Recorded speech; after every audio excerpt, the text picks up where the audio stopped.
বর্ধমান বিশ্ববিদ্যালয়ের দ্বিতীয় সেমিস্টারের বাংলা মেজর এবং মাইনর ছাত্রছাত্রীদের জন্য জাতীয় শিক্ষানীতি অনুসারে যে সিলেবাসটি প্রবর্তিত হয়েছিল সেখানে দ্বিতীয় সেমিস্টারে তোমাদের প্রথমেই যে একক রয়েছে বা পর্ব রয়েছে সেখানে রয়েছে প্রাচীন বাংলা সাহিত্যের ইতিহাস বা বাংলা সাহিত্যের ইতিহাস প্রাচীন যুগ।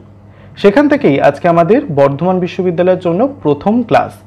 আজকে আমরা সেই টপিক থেকে যে বিষয়টি আলোচনা করব সেটি হচ্ছে চর্যাপদ। বাংলা সাহিত্যের প্রাচীনতম এবং সর্বপ্রথম যে নিদর্শন ছিল সেটি হচ্ছে চর্যাপদ, তা নিয়ে আজকে আমাদের আলোচনা। আজকে আমি তোমাদের নোট আকারে চর্যাপদের সংক্ষিপ্ত ধারণা, চর্যাপদ থেকে কোন কোন গুরুত্বপূর্ণ টপিকগুলো তোমাদের শর্ট কোশ্চেনের জন্য তৈরি করতে হবে সেগুলো নিয়ে আলোচনা করব। নমস্কার বন্ধুরা, বেঙ্গলি স্টাডি উইথ জিৎ চ্যানেলে তোমাদের সকলকে স্বাগত জানাই। ভিডিওটা শুরু করার আগে একটা অনুরোধ, ভিডিওটা ভালো লেগে থাকলে অবশ্যই ভিডিওটিকে একটি লাইক করে বন্ধুদের সঙ্গে শেয়ার করতে ভুলবে না। চ্যানেলে যদি নতুন হয়ে থাকো তাহলে অবশ্যই চ্যানেলটিকে সাবস্ক্রাইব করে পাশে থাকা বেল আইকনটি প্রেস করে চ্যানেলের সঙ্গে থাকবে। তাহলে চলো দেখে নিই চর্যাপদ থেকে তোমাদের কোন টপিকগুলো গুরুত্ব সহকারে পড়তে হবে 2 নম্বরের এসিকিউ টাইপের প্রশ্নের জন্য। দেখো, তোমাদের জন্য আমি পিডিএফ আকারে এখানে একটি নোট তৈরি করে রেখেছি। তোমরা চাইলে প্রথমে কিন্তু খাতা পেন নিয়ে সম্পূর্ণ নোটটা আমি যেরকমভাবে বলছি সেভাবে কিন্তু লিখে নিতে পারো। প্রথমেই লেখা রয়েছে, দেখো, প্রাচীন ও আদি যুগের বাংলা সাহিত্য চর্যাপদ। চর্যাপদ সম্পর্কে তোমাদের সংক্ষিপ্ত কিছু ধারণা নিতে হবে শর্ট কোশ্চেনের উত্তর পাওয়ার জন্য। কি বলছে? বাংলা সাহিত্যের সর্বপ্রথম এবং সর্বপ্রাচীন নিদর্শন হচ্ছে এই চর্যাপদ। অর্থাৎ আমরা যে বাংলা ভাষায় বা বাংলা সাহিত্য যেটা পড়ছি সেটা সম্পূর্ণ যে প্রাচীন নিদর্শন রয়েছে সেটা কিন্তু চর্যাপদকেই ধরা হয়ে থাকে। চর্যাপদ বঙ্গীয় সাহিত্য পরিষদের সাহায্যে 1916 সালে প্রকাশিত হয় 1000 বছরের পুরানো বাংলা ভাষার রচিত বৌদ্ধ গান ও দোহা নামক গ্রন্থ নাম নিয়ে। এই যে দেখো, এখানে লেখা রয়েছে 1916 সালে কোথা থেকে প্রকাশিত হয়? বঙ্গীয় সাহিত্য পরিষদ থেকে। তার নামটা কি ছিল? 1000 বছরের পুরানো বাংলা ভাষায় রচিত বৌদ্ধ গান এবং দোহা নাম নিয়ে। এটা হচ্ছে চর্যাপদের যে গ্রন্থটি বেরিয়েছিল তার নাম। এটা জানতে হবে শর্ট কোশ্চেনের জন্য। গ্রন্থের মধ্যে 24 জন বা মতান্তরে 23 জন বৌদ্ধ সিদ্ধাচার্যদের রচনাকার হিসেবে বা তাদের রচিত চর্যাচর্য বিনিশ্চয়ের 46.5টি গান রয়েছে। অর্থাৎ চর্যাপদের যে মূল পুঁথিটি রয়েছে সেখানে 24 জন, মতান্তরে 23 জন পদকার বলা হয়। পদকার কাদের বলবো? যারা এই সকল পদ রচনা করেছেন তাদেরকে আমরা পদকার বলবো বা সিদ্ধাচার্য বলে থাকবো। তাদের যে গ্রন্থ সংকলনটি প্রকাশিত হয়েছিল সেটা হচ্ছে চর্যাচর্য বিনিশ্চয়। অর্থাৎ চর্যাপদের পুঁথিটির মূল নাম হচ্ছে চর্যাচর্য বিনিশ্চয়, যেটি বঙ্গীয় সাহিত্য পরিষদ থেকে 1000 বছরের পুরানো বাংলা ভাষার রচিত বৌদ্ধ গান এবং দোহা নামে প্রকাশিত হয়েছিল 1916 সালে। এর মধ্যে 46.5টি গান ছিল। কটি গান ছিল তোমাদের শর্ট কোশ্চেনের জন্য অবশ্যই মনে রাখতে হবে? 46.5টি গান। কেন 46.5টি বলা হচ্ছে?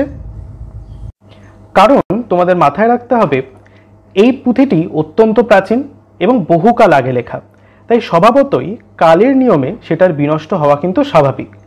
যেটা হয়েছে এক্ষেত্রে সেটা হচ্ছে মূল পুঁথিটির মধ্যে থাকা কিছু পুঁথিতে যে পৃষ্ঠা রয়েছে বা কিছু পুঁথির যে পৃষ্ঠা রয়েছে সেগুলো পোকা দ্বারা বিনষ্ট হয়েছে। অর্থাৎ পোকায় খেয়ে নেওয়ার কারণে সেগুলো বিনষ্ট হয়েছে এবং সেটি 46.5টি আকারে আমরা পেয়েছি।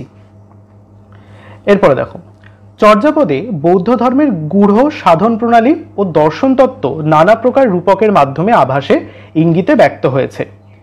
প্রাচীন বাংলা ভাষায় রচিত এই পদগুলোর যেমন সাহিত্যিক মূল্য বিদ্যমান, তেমনি প্রাচীন বাঙালি সমাজের চিত্রও এতে সুস্পষ্টভাবে প্রতিফলিত হয়েছে। অর্থাৎ কি?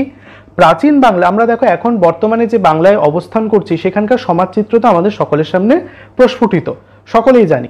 কিন্তু প্রাচীন বাংলার সময়কালে কিভাবে বাংলার সমাজ জীবন কাটতো, মানুষরা কীরকমভাবে পোশাক পরিচ্ছদ পরতো, কীরকম খাদ্যাভ্যাস করতো, সামাজিক জীবনযাপন কেমন ছিল, এরকম সমস্ত প্রাচীন যুগের তথ্য জানার জন্য কিন্তু প্রাচীন বাংলা সাহিত্যের আদি নিদর্শন চর্যাপদ একটি গুরুত্বপূর্ণ গ্রন্থ। দ্বিতীয় প্যারা কি বলছে? বাংলা ভাষার পূর্ববর্তী রূপ অপভ্রংশ থেকে কোনো মুহূর্তে ভাষা স্বপরিচয় চিহ্নিত হয়েছে তা সঠিকভাবে নির্ণয় করা তর্কসাপেক্ষ হলেও সবাই বাংলা সাহিত্যের আদি নিদর্শন হিসেবে চর্যাপদকেই স্বীকার করেছেন। অর্থাৎ চর্যাপদে ব্যবহৃত যে বাংলা ভাষা তা কিন্তু মোটেই আধুনিক বাংলা ভাষা নয়, সেটা বাংলা ভাষার আদি রূপ বলা যেতে পারে বা প্রাচীন রূপ বলা যেতে পারে। অ্যাকচুয়ালি বা আসলে কোন রূপ থেকে বা কোন অপভ্রংশ জাতীয় ভাষা থেকে ওই ভাষার উৎপত্তি হয়েছে সেটাও কিন্তু এখনো সঠিকভাবে জানা হয়ে ওঠেনি। তাই বাংলা সাহিত্যের ইতিহাস চর্যাপদ থেকেই শুরু বলে অনেক ভাষাতাত্ত্বিকরা প্রমাণ করেছেন এই বিষয়টা। কিন্তু চর্যাপদের প্রথম রচনাকাল সম্পর্কেও পণ্ডিতরা ঐক্যমতে পৌঁছতে পারেননি। অর্থাৎ চর্যাপদের কোন সময় যে এক্স্যাক্ট রচনাকাল বা কোন সময় চর্যাপদ রচিত হয়েছিল সেই সময়কালটাও কিন্তু এখনো একটি রহস্যাবৃত ঘটনা। অর্থাৎ সেই সময়কালটি নির্দিষ্ট কোনো পরিমাপ বা পরিমাণ এখনো পর্যন্ত কিন্তু জানা যায়নি। পরবর্তীতে দেখলে রয়েছে আবিষ্কার। তোমরা যদি একটু খেয়াল করো তাহলে মনে পড়বে ক্লাস 11-এ কিন্তু তোমরা চর্যাপদ সম্পর্কে বা তোমাদের সিলেবাসে যে যে জিনিসগুলো রয়েছে সেগুলো কিন্তু আগেই ক্লাস 11-এ পড়ে এসেছো, সেটাই তোমাদের এখন আর একটু বিস্তারিতভাবে জানতে হবে। চর্যাপদের আবিষ্কার পর্বে কি লেখা রয়েছে দেখো। আমরা সকলেই জানি আমাদের অত্যন্ত পরিচিত মহামহোপাধ্যায় হরপ্রসাদ শাস্ত্রী মহাশয় 1907 খ্রিস্টাব্দে নেপালের রাজদরবার থেকে গ্রন্থাকারে এই মূল পাণ্ডুলিপিটি সংগ্রহ করেছিলেন। আবার বলছি, এগুলো কিন্তু শর্ট কোশ্চেনের জন্য খুব ইম্পর্টেন্ট। কি বললাম? আবিষ্কার করেছিলেন মহামহোপাধ্যায় হরপ্রসাদ শাস্ত্রী 1907 খ্রিস্টাব্দে নেপালের রাজদরবার থেকে এই মূল পুঁথিটি তিনি আবিষ্কার করেছিলেন।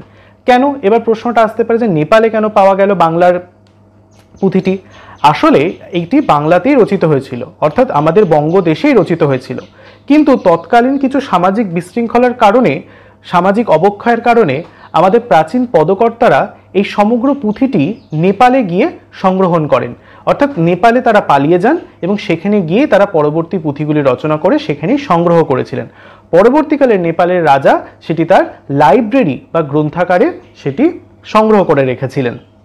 তাই জন্যই হরপ্রসাদ শাস্ত্রী নেপালের রাজদরবার থেকে এই গ্রন্থটি পেয়েছেন। পুঁথি পরিচয়। এবার পুঁথিদের কিছু বৈশিষ্ট্য আছে, সেগুলো আমাদের জানতে হবে। হরপ্রসাদ শাস্ত্রী মহাশয় কর্তৃক আবিষ্কৃত চর্যাপদের পুঁথিটি তাল পাতায় লেখা। আসতে পারে শর্ট কোশ্চেনে পুঁথিটি মূল কিসে লেখা হয়েছিল? লিখতে হবে এটি তাল পাতাতে লেখা।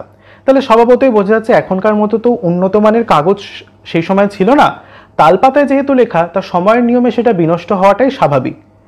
একটি পাতার উভয় পৃষ্ঠায় 5টি করে পংক্তি একটানা সাজানো। অর্থাৎ কি? একটি পাতার মধ্যে উভয় পৃষ্ঠায় দুদিকেই 5টি করে পংক্তি সাজানো। এপিঠে 5টা, ওপিঠে 5টা করে পংক্তি বা লাইন রয়েছে। লুপ্ত পুঁথিগুলি বাদ দিয়ে পুঁথির পাতার সংখ্যা 64টি। আমরা পেয়েছি টোটাল কটা? 46.5টি পুঁথি। এবং টোটালে যে পুঁথি রয়েছে সেখানে কিন্তু পৃষ্ঠার সংখ্যা 64টি। তার মধ্যে থেকে আমরা 46.5টি পুঁথি পেয়েছি। শেষের পাতার পৃষ্ঠা সংখ্যা 59টি। শেষের পাতায় যে রয়েছে বা শেষের অধ্যায় যেখানে রয়েছে সেখানে পৃষ্ঠা সংখ্যা হচ্ছে 69 বা 69টি। অর্থাৎ মোট 5টি পাতা পুঁথিতে নেই এখনো। সেগুলি হলো 35 সংখ্যক, 36, 37, 39 এবং 66 সংখ্যক পৃষ্ঠা। মূল যে গোটা পাণ্ডুলিপি তার মধ্যে থেকে 35, 36, 37, 39 এবং 66, 66 এই সংখ্যক পৃষ্ঠাগুলো লুপ্ত হয়ে গেছে, অর্থাৎ কালের নিয়মে বিনষ্ট হয়ে গেছে। প্রথম পাতার দ্বিতীয় পৃষ্ঠা থেকে গ্রন্থের শুরু। প্রথম পাতায় কিছু বর্ণনা রয়েছে দেবদেবীর, তারপরে দ্বিতীয় পৃষ্ঠা থেকে এই মূল গ্রন্থ বা চর্যাপদের শুরু হয়েছে। পুঁথিটি শুরু হয়েছে নম শ্রী বজ্র যোগিনৌ শব্দ দিয়ে। মাথায় রাখতে হবে পুঁথিটির শুরুতেই রয়েছে কোন শব্দ? নম শ্রী বজ্র যোগিনৌ এই শব্দ দিয়ে পুঁথিটি শুরু হয়েছে। তারপর শ্রী সদ্গুরু বক্তৃ পঙ্কজ নামক বন্দনা ও বস্তু নির্দেশক শ্লোক। তারপর দ্বিতীয় পংক্তির মাঝামাঝি থেকে কা আ তরু বড় পঞ্চবি ডালো নামক পদ দিয়ে চর্যাপদের পুঁথি শুরু হয়েছে। শর্ট কোশ্চেন আসতে পারে চর্যাপদের পুঁথির প্রথম শ্লোকটি কি ছিল? তাহলে লিখতে হবে চর্যাপদের পুঁথির প্রথম শ্লোক ছিল কা আ তরু বড় পঞ্চবি ডালো। এটা আমি পরে শোনাচ্ছি পদটা মূল।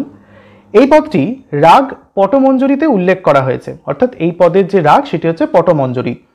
পরবর্তীতে টিকা ও টিকা শেষে গানের ক্রমিক সংখ্যা, এভাবে পুঁথিটিতে পদগুলি পরপর সন্নিবেশিত হয়েছে। তাহলে প্রথমে পদ, তারপর পরবর্তীতে পদের টিকা এবং টিকা শেষে গানের ক্রমিক সংখ্যা, অর্থাৎ কত সংখ্যক গান সেটা লেখা রয়েছে। রচনাকাল সম্পর্কে কি জানা যায়? প্রাচীন বাংলার সর্বোৎকৃষ্ট উদাহরণের রচনাকাল নিয়ে মতবিরোধ থাকলেও আচার্য সুনীতি কুমার চট্টোপাধ্যায় তার রচনার সময় হিসেবে 10ম শতাব্দীর শেষ ভাগ থেকে দ্বাদশ শতাব্দীর শেষ ভাগ পর্যন্ত সময়কালকে উল্লেখ করেছেন, যা পরবর্তীকালে সর্বজন মান্যতা পেয়েছে। অর্থাৎ আমাদের ভাষা সাহিত্যিক আচার্য সুনীতি কুমার চট্টোপাধ্যায় 10ম শতাব্দী থেকে দ্বাদশ শতাব্দী পর্যন্ত সময়কালকে চর্যাপদ রচনার মূল সময় হিসেবে চিহ্নিত করেছেন। আচ্ছা, এরপরে আমরা যে বিষয়টি জানবো সেটি হচ্ছে চর্যাপদের ভাষা। বিজ্ঞানসম্মত বিচার বিশ্লেষণের সাহায্যে আচার্য সুনীতি কুমার চট্টোপাধ্যায় প্রতিষ্ঠিত করলেন যে বৌদ্ধ গান, দোহা এবং চর্যাচর্য বিনিশ্চয়ে 46টি পদ আদি যুগের সৃজ্যমান বাংলা ভাষায় রচিত। অর্থাৎ আমরা প্রামাণিকভাবে পেয়েই যাচ্ছি যে চর্যাপদের ভাষা আদি বাংলারই নিদর্শন, এ বিষয়ে কিন্তু কোনো সন্দেহ রাখা উচিত নয়। বাকি যে তিনখানি গ্রন্থ আছে অর্থাৎ সরহপাদের দোহাকোষ এবং কৃষ্ণচর্যের ডাকার্ণব এবং সৌরসেনী ভাষার অপভ্রংশে রচিত। মূল চর্যাপদ যে পুঁথিটি রয়েছে সেটি আদি বাংলার নিদর্শন। এছাড়াও যে গ্রন্থগুলি রয়েছে অর্থাৎ সরহপাদের দোহাকোষ এবং কৃষ্ণাচার্যের ডাকার্ণব, এই দুটি গ্রন্থ কিন্তু সৌরসেনী অপভ্রংশ ভাষায় রচিত হয়েছে। দুটো কিন্তু গোলালে চলবে না। বাংলা ভাষার আদি নিদর্শন হচ্ছে চর্যাপদ, তারই সঙ্গে যে আরো দুটি গ্রন্থ পাওয়া গেছে অর্থাৎ সরহপাদের দোহাকোষ এবং কৃষ্ণাচার্যের ডাকার্ণব, এই দুটি কিন্তু সৌরসেনী অপভ্রংশে রচিত। এবার চর্যাপদের মূল ভাষাকে কিন্তু সান্ধ্য ভাষা বলা হয়, এটা জেনে রাখতে হবে। কারণ কি, সান্ধ্য ভাষা হচ্ছে এক প্রকার ম্লান ভাষা। মূলত চর্যাপদে যে পুঁথিগুলোর শ্লোক লেখা হয়েছে সেগুলো অনেকটা কিন্তু হেয়ালিপূর্ণ ভাষা, মূল বাংলার থেকে কিছুটা আলাদা। তাই জন্য সেই দিক থেকে দেখতে গেলে চর্যাপদের ভাষাকে কিন্তু সান্ধ্য ভাষা আখ্যা দেওয়া হয়েছে। কেন? হরপ্রসাদ শাস্ত্রী চর্যাচর্য বিনিশ্চয় গ্রন্থের ভূমিকায় মুনিদত্তের সংস্কৃত ধারাভাষ্যের উপর ভিত্তি করে চর্যাপদের শ্লোকের রহস্যময় ভাষাকে সান্ধ্য ভাষা বা আলো আধারী ভাষা, যেখানে অর্ধ প্রকাশিত বা অর্ধ লুকোনো, অর্থাৎ আলো আধারী কেন বলা হচ্ছে, এখানের ভাষাগুলোর মধ্যে কিছু জিনিস প্রকাশিত, কিছু জিনিস অপ্রকাশিত রয়েছে, অর্থাৎ হেয়ালিপূর্ণ ভাষা উল্লেখ করেছেন। বিধুশেখর শাস্ত্রী বেশ কিছু বৌদ্ধ গ্রন্থ থেকে প্রমাণের ভিত্তিতে পরে এই ভাষাকে ইচ্ছাকৃত ভাষা বা সংস্কৃত সান্ধ্য ভাষা হিসেবে উল্লেখ করেছেন। চর্যাপদের ভাষা তাই অস্পষ্ট এবং দুর্বোধ্য। সেই কারণেই চর্যার ব্যবহৃত ভাষাকে হরপ্রসাদ শাস্ত্রী সান্ধ্য ভাষা বলেছেন। তাহলে সান্ধ্য ভাষা টিকা আসলে কিন্তু এইটুকুনি লিখতে হবে। এরপর আমরা পড়ব চর্যাপদের পদকর্তাগণ, অর্থাৎ চর্যাপদে কারা লিখেছেন, চর্যাপদের পদকার কারা। চর্যার কবিগণ সিদ্ধাচার্য নামে পরিচিত। তারা সকলেই বৌদ্ধ সাধনতন্ত্রে বিশ্বাসী, তাই তাদের সিদ্ধাচার্য আখ্যা দেওয়া হয়েছে। সাধারণত বজ্রযানী ও সহজযানী আচার্যরাই এই নামে অভিহিত হতেন। তিব্বতী ও ভারতীয় কিংবদন্তিতে এই 84 সিদ্ধা বা 84 জন পরম সিদ্ধ জ্ঞানী পুরুষদের 84 সিদ্ধা বা 84 সিদ্ধা নামকরণ দেওয়া হয়েছে। তবে এই 84 জন সিদ্ধাচার্য আসলে কারা ছিলেন তা সঠিক জানা যায়নি। চর্যার কবিরা ছিলেন পূর্ব ভারত ও নেপাল রাষ্ট্রের বিভিন্ন অঞ্চলের অধিবাসী। কেউ পূর্ববঙ্গ, কেউ উত্তরবঙ্গ, কেউ বা রাঢ়ের অধিবাসী ছিলেন, কেউ বিহার, কেউ উড়িষ্যা, কেউ বা অসম, আবার কেউ কামরূপেরও বাসিন্দা ছিলেন। টিকাকার মুনিদত্ত লুইপাদকে আদি সিদ্ধাচার্য বলেছেন এবং অন্য পদকর্তাদের মধ্যে অন্যতম হলেন ভূসুকুপাদ, কাহ্নপাদ, কুক্কুরিপাদ, চাটিলপাদ, ঢেন্ঢনপাদ, কম্বলারম্বরপাদ, শবরপাদ এবং কৃষ্ণবজ্রপাদ প্রমুখরা। যদিও এগুলি তাদের ছদ্মনাম বলে অনুমান করা হয়, ছদ্মনাম বলে অনুমান করা হয়, অর্থাৎ এগুলো সকলেরই কিন্তু ছদ্মনাম, মূল নাম কিন্তু তারা অপরিচিত লেখে এই মূল আমাদের পাঠ্যগ্রন্থ অর্থাৎ চর্যাপদগুলি রচনা করেছিলেন। এই হচ্ছে আমাদের সংক্ষিপ্ত একটু আলোচনা চর্যাপদ সম্পর্কে।